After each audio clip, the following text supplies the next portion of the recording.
Hi, this is Scott Garibay, and today I want to talk about Dungeons & Dragons, and I want to talk about John Wick 4.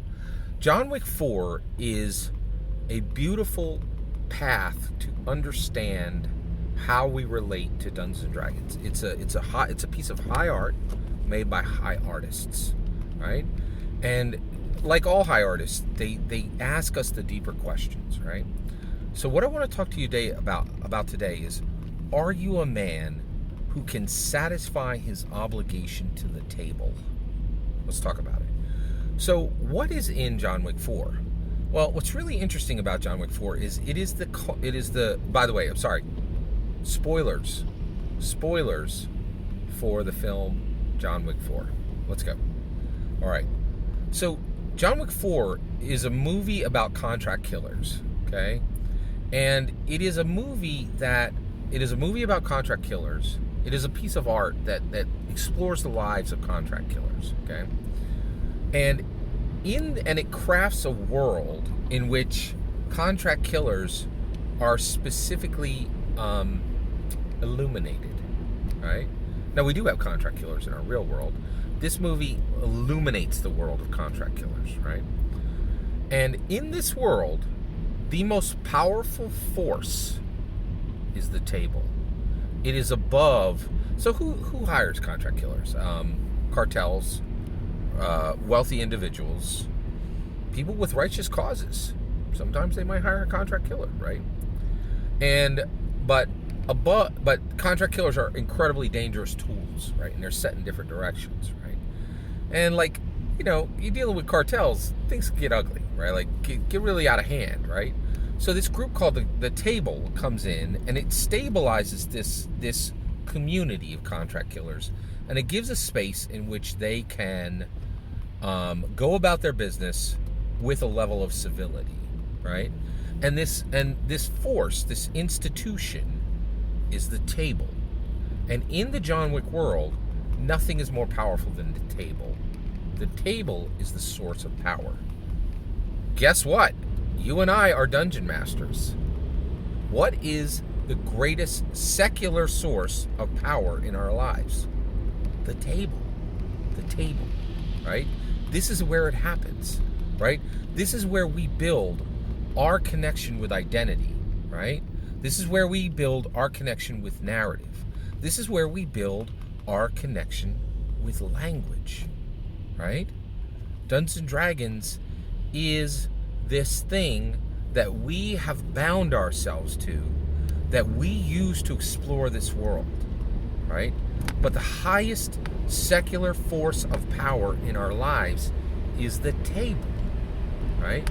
My relationship with the table began at 12 years old. I'm 53. I've had 41 years living under the table, all right? John Wick, he's 55. Right? And he came in as an orphan, I think when he was 4, right? So he has 51 years living under the table, right? And so this is the point, right? John Wick has an obligation to the table that has to be satisfied, right? And the reason why is they took him as an orphan and they forged him like a sword. And he is the man today that he is because of the table, right? Not everything. The most important force in his life was his wife, Helen Wick, right? So love is in there, and that's the number one aspect of what made him who he is. But the reality is, John Wick understands that he has an obligation to the table because the table trained him and made him what he is. It equipped him. It made him more than he was, right? It's not the highest motivating source in his life. Helen Wick was the highest motivating source in his life. But his relationship with Helen Wick does not remove him from his obligation to the table, because the table made him powerful. It made him more than what he was. This is what I'm saying to you. Dungeons & Dragons has made you more than what you are. Normal people, They have one life. They have one set of memories, one set of sensation, one set of emotions. They can't empathize. They cannot understand, right? They cannot interact. They cannot relate the way you and I do. Because we've lived 100 lives. We have 100 identities. We have 100 hearts. We have 100 voices, right? We have 100 sets of memory, sensation, and emotion. We have forgotten more than most people know. Dungeons & Dragons has forever changed us. It has transformed us and made us powerful. And because of that, exactly as John Wick has an obligation that must be met to the table, we have an obligation that must be met to the table that made us powerful. At the end of John Wick 4, one of the characters says, "John Wick, your obligation to the table has been satisfied." This is where we're at. Are you a man whose obligation, are you going to be a man who can meet his obligation to the table? It's a good question, right? Now, if you found yourself onto this video and go, I don't have an obligation to the table, you do.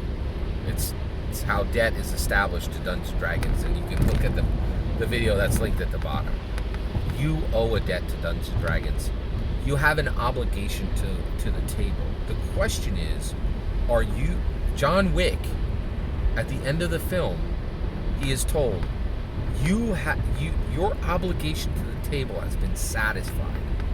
Are you positioning yourself so that when you're done, the words, your obligation to the table have been satisfied, will be appropriate to you? Will you be able to hear them? That's my question. That's what I'm working toward. I want my obligation to the table to be satisfied. What is it satisfied with? Service and sacrifice. Every single word of that is my humble opinion. What's important is when I get to hear your humble opinion. When you get in the comments and send your traffic. Please consider liking and subscribing, and have a wonderful millennium.